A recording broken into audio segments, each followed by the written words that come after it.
Hi guys, welcome back to the channel. If you haven't visited before, my name is Stephen and this is Glen Car Sales. We put walkround videos of every car that comes into stock, and if you haven't visited before, please do consider subscribing to the channel. That way you'll not miss any more stock updates or any more road tests. If you'd like to go back through and check out some of the previous road tests, you can do that by clicking on the Jimmy Glen playlist.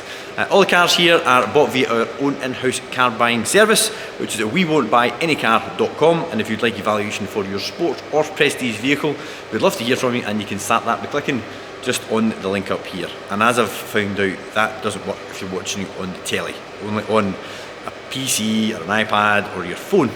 So without further ado, let's get a walk around today's car in question, which is this very, very special Evo 7, and I have been forewarned by Andy over there not to blether on too much, because I could literally go on about Evos all day, because I used to be a bit of a fan in my younger days. So let's spin you around and get a look around.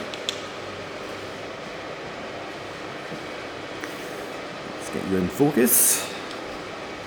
So this is a Evo 7, it's a 2001, obviously manual. The 7 comes with a 5-speed and also has your usual yaw control and that sort of thing. It's got some it's got some options on it as well, which we'll go through over the course of the video. I'm going to say options, I mean aftermarket options, but it does actually have one very, very interesting factory option, and I have never ever seen one of these before in my puff. Yes, ladies and gentlemen, so you'll excuse the gimbal guys, that is a factory fitted satellite navigation with a 4-disc CD changer. Even back in my MLR days, I don't ever remember seeing any Mitsubishi Evo this side of a 10 with a multi-disc changer from factory. Gives you a wee bit of a insight into what the first owner in Japan was like, I suppose. It certainly wasn't track spec. So it came into the UK in 2016. It has had 4 owners since then, although the last keeper, or the last 2 keepers, didn't have it particularly long, but it was part of the Aberdeenshire Motoring Club. One of the owners there had it for a number of years, we believe around about 6 years of ownership by its first UK owner. We've got a pile of invoices. I've also got an invoice here for a timing belt service, a side timing belt change, and let's go into the juicy stuff. It's got an Evo 9 turbocharger. It's got a high flow elbow, a 4-branch manifold, which we'll get a wee look at in a minute once we get inside and pop the bonnet. But it's also got Nitron suspension and a set of Gyrotech floating discs front and back. Condition wise, I have been round the car with the paint depth gauge, and it's all original paint on the metal panels. Obviously we can't check on the plastic because the paint depth gauge doesn't work on the bumpers. We do think the bumpers have seen paint, but no shame to it, this car is now 24 years old. But the main thing is all of the body panels are in their original condition, which is quite something given the car's age, and it has covered 90-odd thousand miles. So let's now get a wee, sorry guys, apologies in advance, I don't know what's happening with the gimbal. Was calibrated before I started the video. So taking a good look down the length of the passenger side, we'll take a good look at the wheel arches as well, which are absolutely pristine all the way right round on all 4 corners. We had to source a set of Evo 7 wheels, which we then had refurbished, and we ordered brand new centre caps, which were a bit of a pain in the backside because you've got to take the wheels off to fit them. The first set were wrong, the second set eventually came out after Christmas, so the car's been sitting for 2 weeks waiting on the last piece of the puzzle, if you like. And if you look, I don't know if you'll be able to see in through the spokes there, you can see it's floating discs. The brake calipers have been refurbished in a nice blue colour, which ties in with the rocker cover. So you can tell there's been a bit of time and effort put into tastefully upgrading the car. There's nothing too wild, just a little touch of customisation, which is no real surprise when it comes to a Mitsubishi Evo. Usually once you start you can't stop, and I speak from experience, believe me. So as you can see, I mean the bodywork is in absolute fantastic condition. There's a couple of small little dents on the driver's side, which we'll get to in a minute, which annoyingly we believe happened outside of the garage because it didn't arrive with them. But yeah, it's one of those things, unfortunately. So roof and everything again, all nice condition, boot lid. A good look down the pillar. And we'll have a peek inside. The cars are wearing really well, even on the outer bolster. It's only the Alcantara that's beginning to get a little bit shiny, but the padding and everything is all still in the original shape. It's not all gone baggy. I have to say I'm not a big fan of that Momo steering wheel, but that's a easy job to swap out if you weren't keen either. It's got the obligatory MLR mats, so if anybody like myself was an ex-MLR member, you knew that was probably one of the first purchases. Although we do have the big furry boys that the car came with new in the boot. Look at the headline and make sure that's not all what we tend to find sometimes. Not so much in Evos right enough, but we've seen some of the VW imports and the headlinings have been sagging on them, but these so far everyone, well, we've not had many right enough, but the headline and everything's all fine and ties in well with all the rest of the interior, which is in excellent order. Well, moving on to the back, the badges have been plastic dipped. These are usually chrome. There's a couple of little bits beginning to peel off, but you know, overall I think it looks really good. Quite like the black badges myself. Got a little carbon fibre shroud round about the exhaust pipe outlet. Let's have a look underneath. Now I'll be putting the car back on the ramp and doing another video or pictures which will be available by WhatsApp. So if you'd like to see a better quality video from the underside, just drop us a little message at the garage via the website, and then we'll get that sent across. But the underside, guys, it is as good. Oops. It is as good as the top half. So looking down the driver's side now. Sorry for the wobbliness of the camera, guys. The gimbal's not happy to be back in service after its 2 weeks off. So the whole side is perfect with the exception of this. Someone's parked next to it and grazed it, and just ever so slightly put a little,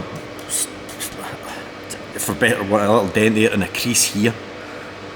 Now it would be an absolute crying shame to paint this. We are going to ask our dent guy in to see if he can take this out, but I find I'll be very surprised because it's on that faint feature line just here. Yeah, I was really annoyed when I seen that. But we work in quite a busy industrial estate, and we're not sure if someone's parked next to it and just gently brushed it with their bumper when they've been moving out the parking space. We don't know, but best to let you know that there is a very small amount of minor, very minor damage on the back quarter.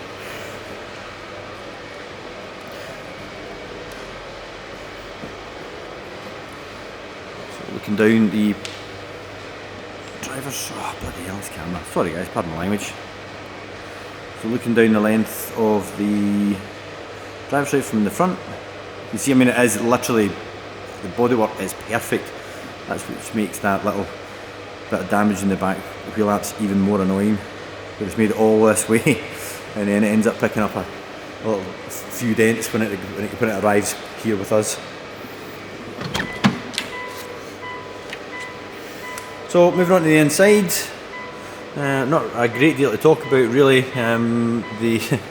by way of spec, but really just looking at the condition. So as you can see, the Recaros are standing up really well. And the door card and everything, you know, there's no wear about the top half of the door card. Again, period correct pillar gauges, not really to my liking, but you know, a new pillar cover and disconnect these, and you're back to standard. The good thing is nothing's been cut, drilled, there's no holes. It's just that one pillar pod that could easily be swapped out, and that would be the car completely back to factory or stock condition in the inside. So let's get the car started for you. We have got the period correct towed alarm immobiliser. So lock. Many a day started with that tone. Even when the car has been sat for weeks, like when we came back in over Christmas there wasn't even a tappet rattle or anything from it. It's such a healthy sounding engine. Now, the car is cold, so we'll not be giving it too much of a rev. It's very quiet as well because it does have the original catalytic, well not the original, it's got a sports cat, and the exhaust choice is of one of the more quieter options. We just sold a red MR 340 in November, and that was pretty loud. That was pretty loud. So the gauges and everything, they all work as they should. As I say, it's really just down to personal preference whether or not they were left in or not. So we'll hop out, let you hear the car from the back, and we'll also have a little nosy in the boot.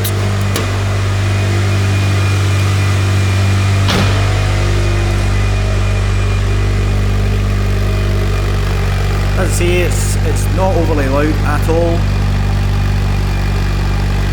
which means you can hear the turbo spooling up even clearer. So these have got still to go in the car, so we had to order new helper springs for the rear Nitron dampers, so they were ordered direct from Nitron, still to get them fitted, and that's the big furry mats, original Mitsubishi items that are with it as well, and that's all the service history that comes with the car, and the original owner's manual and the C-spanner for adjusting the shocks.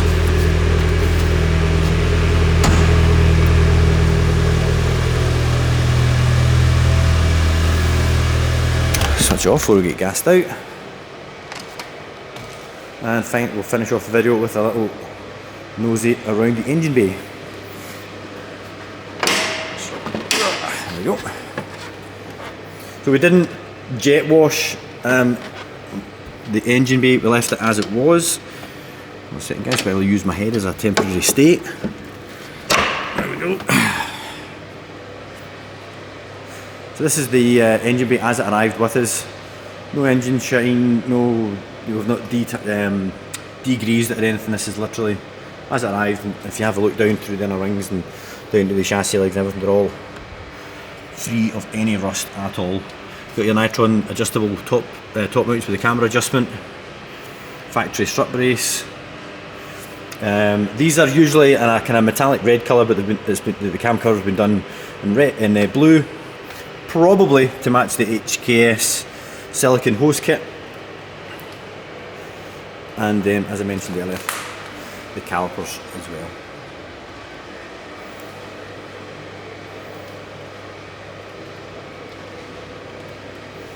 So, in case I hadn't mentioned it earlier on, we've got a free flow 4-branch manifold, a high flow turbo elbow down there as well, HKS super suction air intake, that is a genuine HKS hard pipe kit, even turbo, yeah, I think that's about it. So it's mapped very, very conservatively because the 9 turbo will do about 3, sorry guys, I'm just going to pop you up here a second.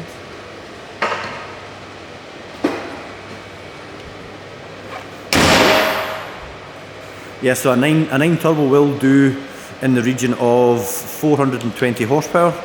However, on these engines, they're happy up to about 400, and it's been trimmed back to 370. Really, really responsive, not very laggy, nice mid-range, but extremely strong at the top end because we're not asked. The way it's been mapped, it's not been asking too much of the turbo, so it doesn't run out of puff. Basically, what that boils down to is fantastic to drive. The 5-speed is much nicer than the 6-speed, I have to say, and it's a stronger box as well. The active yaw control and everything's all working as it should, with your gravel, tarmac and snow lights all coming on individually rather than jamming on, indicate an issue. Just a super, super nice clean car, and driving one of these, normally when you go back and revisit something that you've got fond memories from, fond memories of, they always disappoint, or they never live up to how you remember them, but they do. Yeah, absolutely. They're like a scalpel. Really, really, really phenomenally engaging car to drive. So that means the end of the video, guys, before I get a tear in my eye. Just thinking back to the drives I had in my own car. If you'd like any more information in the car that I've not covered in the video, we'd love to hear from you, and you can either leave it in the comments or drop us a wee email at the garage, and we'll come back to you. Happy to take your car in part exchange. If you've got something similar, we would be happy to discuss buying it from you. Obviously, because of the age of the car, we need underside pictures and all that sort of thing. As you are looking at an Evo 7 on YouTube, I will put a link to a video up here of a previous road test that I think you might find interesting. And again, please do consider subscribing to the channel, and you can do that down here. That way you'll not miss any more of these walk around videos or road tests. My name's Stephen, hope you found the video helpful, and I'll see you in the next one. Bye bye. And sorry about the camera shaking.